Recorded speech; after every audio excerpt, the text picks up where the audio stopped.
December 29th, 1944. A British field marshal has just issued an ultimatum to the supreme commander of the Allied forces. If Eisenhower refuses, the alliance may fracture at the height of the war. Field Marshal Bernard Montgomery is insisting on full operational control of all Allied ground forces on the Western Front.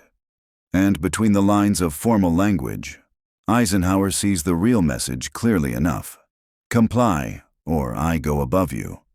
If Eisenhower refuses, Montgomery intends to appeal directly to Winston Churchill and the combined chiefs of staff, not as a subordinate, but as a rival commander. In another context, it would be unthinkable. But this is December 1944. The Ardennes is still burning. American divisions are clawing their way back after the German surprise offensive. Bastogne remains surrounded but unbroken. The front is stabilizing, but only just. The alliance is under strain, and Montgomery knows it. Eisenhower stands and walks to the tall window overlooking the frozen grounds of Versailles. Frost clings to the glass. Outside, the winter landscape is silent, indifferent to rank or reputation. He stares out, motionless. Staff officers later estimate he remains there for nearly 5 minutes. Inside the building, no one speaks loudly. Everyone senses that something critical is unfolding, something that has nothing to do with German armor or artillery. The war within the alliance is approaching its breaking point. When Eisenhower finally turns back toward the room, his expression stops conversations mid-sentence. It isn't anger. It isn't exhaustion. It is resolve. Cold, deliberate, and final. This is no longer about personalities or strategic disagreements. Eisenhower understands the reality with perfect clarity. If he yields now, the position of Supreme Allied Commander becomes symbolic. Authority, once divided, cannot be reclaimed. This telegram is not merely insubordination. It is a challenge to the structure holding the Allied war effort together. And Eisenhower knows that what he does next will decide more than command. It will decide whether the alliance itself can survive victory. The question is no longer how the war will be fought. It is whether Eisenhower will remain Supreme Allied Commander at all. The fault line between Eisenhower and Bernard Montgomery had been widening for months. It began quietly on September 1, 1944, when Eisenhower assumed direct control of Allied ground forces in Europe. Until then, Montgomery had commanded those forces during the Normandy campaign, and he never accepted that his authority was meant to be temporary. To Montgomery, the decision was not merely operational, it was personal, and, in his mind, national. Throughout the autumn, he pressed relentlessly for a single decisive thrust into northern Germany. One spearhead, one commander, one direction, his direction. Eisenhower's broader coalition-minded strategy struck Montgomery as indecisive and wasteful. In September, Montgomery championed Operation Market Garden, an airborne gamble to leap the Rhine and end the war before winter. Even within his own headquarters, doubts surfaced. His chief of staff privately questioned the assumptions. The gamble failed at Arnhem, leaving shattered airborne units and a sobering lesson about ambition outrunning reality. The failure changed nothing in Montgomery's behavior. By October, he was asserting, through protocol, precedent, and private correspondence, that he outranked American Army commanders and therefore should command them. Eisenhower absorbed the pressure, reorganized subordinate structures, and offered tactical compromises without surrendering strategic control. In November, the tone shifted from insistent to corrosive. A letter arrived from Montgomery so openly contemptuous of Eisenhower's leadership that his own chief of staff rushed to Versailles to intercept the damage. He understood what Montgomery either ignored or discounted. The alliance could not survive an open rupture at the top. The pattern was unmistakable. Montgomery demanded. Eisenhower endured. The alliance survived, but at a growing cost. American commanders watched with mounting resentment. Omar Bradley, ordinarily restrained, bristled at what he saw as British condescension protected by American patience. Eisenhower's deputy, Air Chief Marshal Arthur Tedder, began openly questioning whether Montgomery should remain in any command at all. Then, before the political fault lines could settle, the front exploded. December 16, 1944, 05:30 hours. German forces under Field Marshal Gerd von Rundstedt smashed through the Ardennes in a surprise offensive of extraordinary scale. 3 German armies struck across an 80-mile front held by thinly spread American divisions. Communications fractured. Units were isolated. The front bent inward like a breaking spine.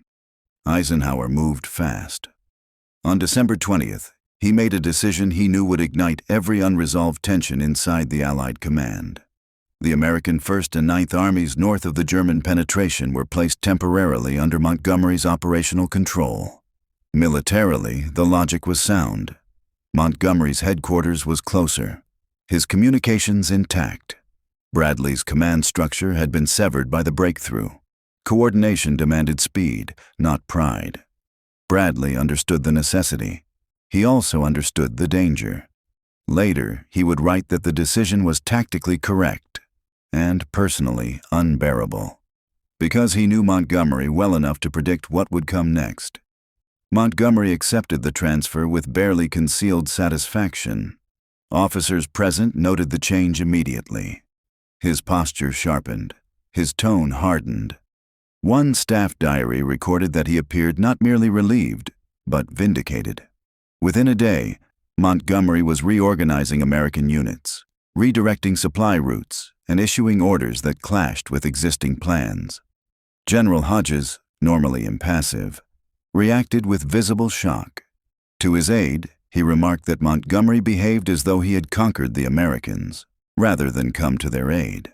At Bastogne, the truth was written in blood, not press releases.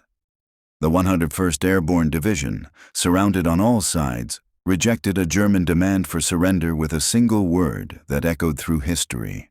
Their stand was not evidence of collapse. It was proof of operational resilience. These actions did not require rescue. They created the conditions that broke the German timetable before Montgomery ever issued a single order. Whether Montgomery failed to understand this, or deliberately chose to overlook it, remains debated. What is clear is that the narrative he promoted served British political interests perfectly. It cast him as the indispensable professional, the seasoned hand who had stabilized a front supposedly mishandled by inexperienced Americans. By the final days of December, this interpretation was circulating freely in British military circles. It appeared in private briefings, then in conversations, and soon enough in newspapers back in London. At Supreme Headquarters, American officers began receiving reports that the Battle of the Bulge was being described publicly as a British-led recovery operation. The reaction inside Versailles was immediate and raw. Eisenhower's naval aide, Captain Harry Butcher, recorded the simmering anger spreading through the American command. Yet Eisenhower himself did what he had always done. He absorbed it. He responded with restraint. He relied on carefully worded messages and discreet channels rather than public confrontation. Then Montgomery removed any remaining ambiguity. On January 7, 1945, at Zonhoven in Belgium, Montgomery stepped before the press. For more than an hour, he spoke without notes. He described the Ardennes campaign as one of the most complex battles he had ever handled.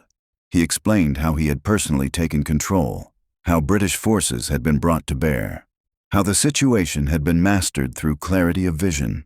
He praised American soldiers as brave. He called Eisenhower the captain of the team. He declared his personal loyalty beyond question. But the structure of the briefing told a different story. The repeated emphasis on personal direction, the framing of British intervention as decisive, the implication that American command had required correction. The message was unmistakable. Within hours, reports reached Versailles. Butcher noted that he had never seen Eisenhower react with such visible fury. His face darkened as the implications sank in. American soldiers were still fighting and dying in the snow, and Montgomery had publicly claimed ownership of their sacrifice.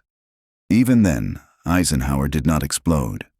He sent restrained messages warning that such public statements endangered Allied cohesion.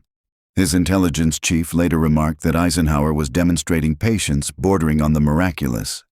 Any other commander, he believed, would have relieved Montgomery on the spot. But Eisenhower understood something deeper. Removing a British field marshal in the middle of a critical campaign risked turning military disagreement into political rupture.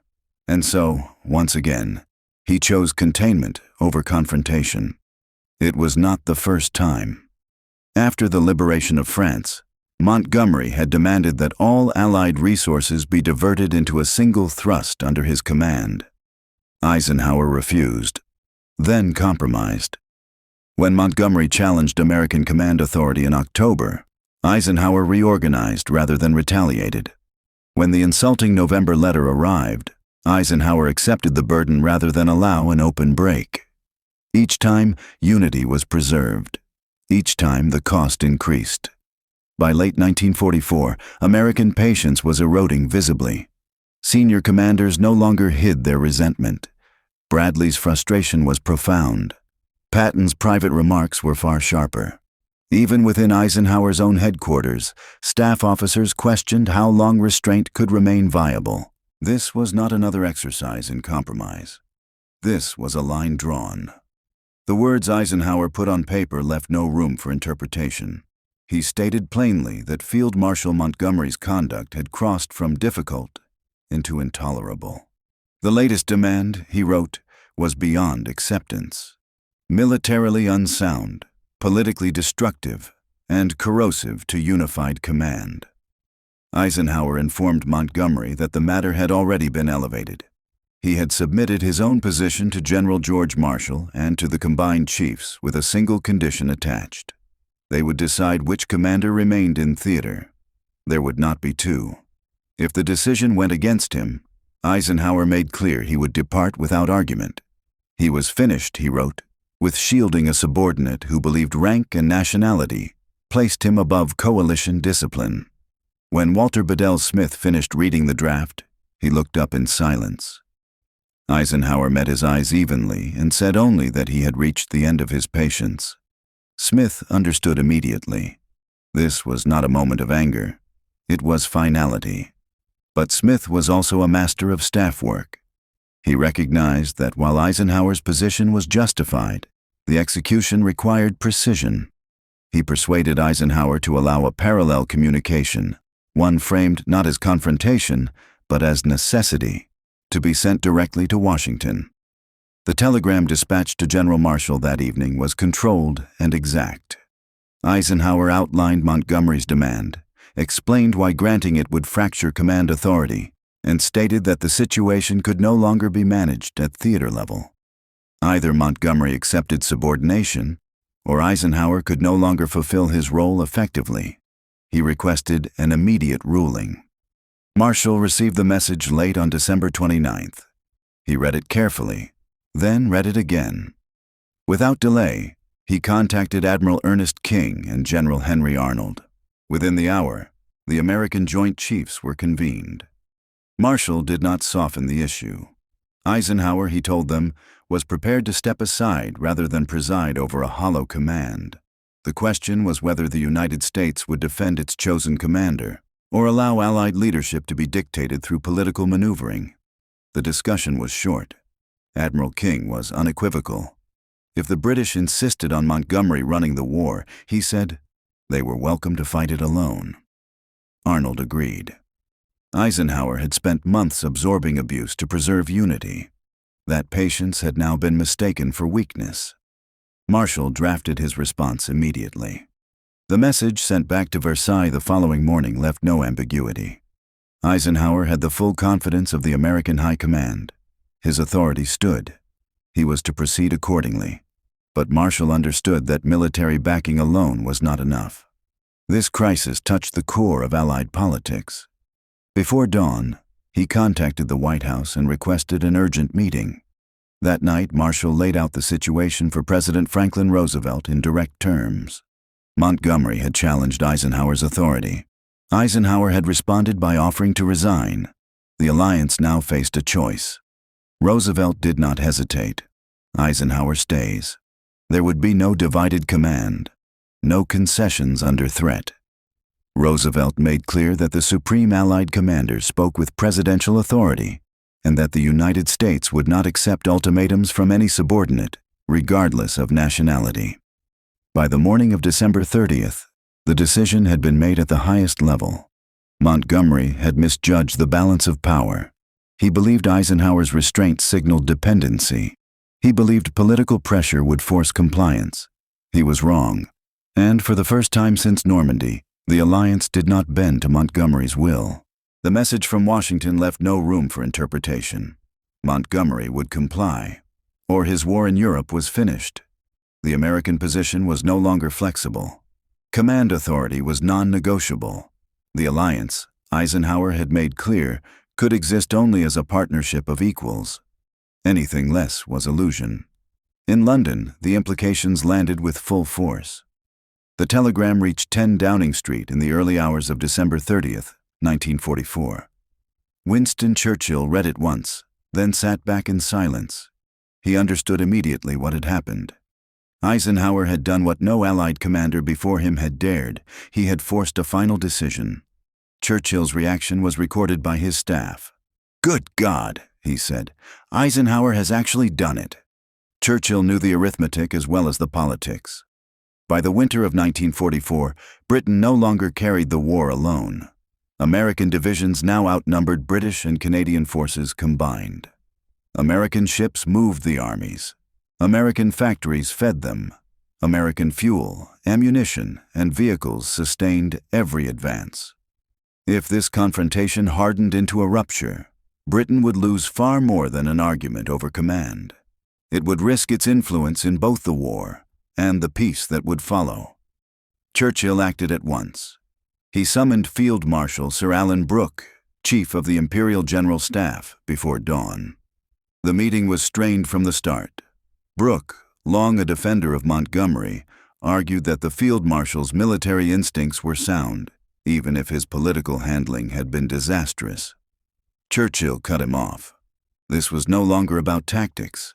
Montgomery had attempted to coerce his superior by appealing over his head. That, Churchill said flatly, was insubordination. And if Britain defended it, the cost would be Eisenhower, and perhaps the alliance itself. Churchill drafted his message immediately. It was courteous, it was restrained, and it was absolute.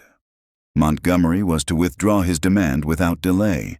By mid-morning on December 30th, Montgomery received both Churchill's directive and the unmistakable signal from Washington that Eisenhower's authority was backed at the highest level. His chief of staff, Francis de Guingamp, needed no further instruction. He told Montgomery bluntly that the situation was irretrievable unless he reversed course at once. Montgomery had believed his leverage was decisive. He had assumed the Americans could not afford to lose him. He had miscalculated. What followed has been described by historians as one of the most rapid retreats in Allied correspondence. Montgomery drafted a new telegram within hours. When it arrived at Supreme Headquarters later that day, the change in tone was unmistakable. The message was deferential, almost anxious. Montgomery wrote that he regretted causing distress. He urged Eisenhower to put the matter out of his mind. He affirmed, in explicit terms, his loyalty and devotion as a subordinate commander. Whatever Eisenhower decided regarding command arrangements, Montgomery wrote, he would accept without hesitation. If the existing structure continued unchanged, he would serve under it fully and without reservation. He concluded by emphasizing what he now insisted had never been in doubt, that he was and would remain under Eisenhower's command. The words were carefully chosen. The meaning was unmistakable. Montgomery had backed down completely, but even as the crisis resolved on paper, the consequences could not be erased. Trust, once broken, does not return on command. Eisenhower read the message calmly, but the episode marked a turning point. The confrontation had revealed a truth both men now understood. Montgomery no longer held leverage. Eisenhower no longer needed to accommodate him. The alliance had survived, but the balance within it had shifted permanently. On January 1, 1945, Eisenhower made the new reality unmistakable. Fresh command directives were issued. The American 1st and 9th Armies would return to Omar Bradley's authority as soon as the tactical situation allowed. Montgomery's 21st Army Group would continue operating on the northern flank, but within clearly defined limits, missions, and boundaries. There was no ambiguity left to interpret. Most importantly, Eisenhower stated explicitly what had previously been assumed but never enforced so openly. Supreme command authority in the European theater rested with him alone. Decisions on command structure were final, not negotiable, not subject to appeal through political channels. Everyone understood what that meant. The long season of managing Montgomery through accommodation was over. With full backing from Washington and London, Eisenhower had drawn a line, and this time it would be enforced. Officers at Supreme Headquarters noticed the change immediately. Before December 29th, Montgomery's demands triggered diplomacy. After it, they triggered compliance, or escalation to Washington. The balance had shifted permanently. Eisenhower and Montgomery continued to work together through the final campaigns. There were meetings, plans were coordinated, operations moved forward. Outwardly, the machinery of alliance cooperation functioned as before, but something essential was gone. Air Chief Marshal Arthur Tedder later observed that Eisenhower no longer attempted personal reconciliation. Before the crisis, he invited Montgomery to dinner, softened disagreements, searched for consensus. Afterward, their interactions became efficient, distant, and strictly professional. The personal experiment was over. The command relationship remained. Omar Bradley, for his part, made no effort to hide his relief. In early January, he wrote to Eisenhower to thank him for standing firm during what he described as an intolerable period. Montgomery's behavior during the Bulge, Bradley believed, had dishonored the American soldiers who had fought and died holding the line. Years later, Bradley would write that December 29, 1944, marked a transformation. It was the day Eisenhower stopped trying to satisfy every personality and fully assumed the authority his position required. The episode revealed something often misunderstood about Eisenhower's leadership. He was not weak, he was not indecisive. He was patient. Eisenhower was willing to compromise, up to a point, but once that point was crossed, he could act with absolute finality. Montgomery had found the boundary, and when he crossed it, the response was immediate and irreversible. The lesson extends far beyond World War II. Coalition leadership is not about endless negotiation. It is not about avoiding conflict at all costs. It is about constructing a system where national pride can coexist with unified command, where political realities are respected, but military authority remains clear. And ultimately, it requires one essential thing. Someone must be willing to risk everything, including the coalition itself, to preserve that authority. Montgomery learned that lesson too late. Eisenhower had known it all along. He had simply hoped never to demonstrate it. On December 29, 1944, he did. And by doing so, he did not weaken the Western alliance. He hardened it. What had once been an experiment in coalition warfare became a command structure with rules, limits, and accountability. From that day forward, Eisenhower's authority would not be challenged again.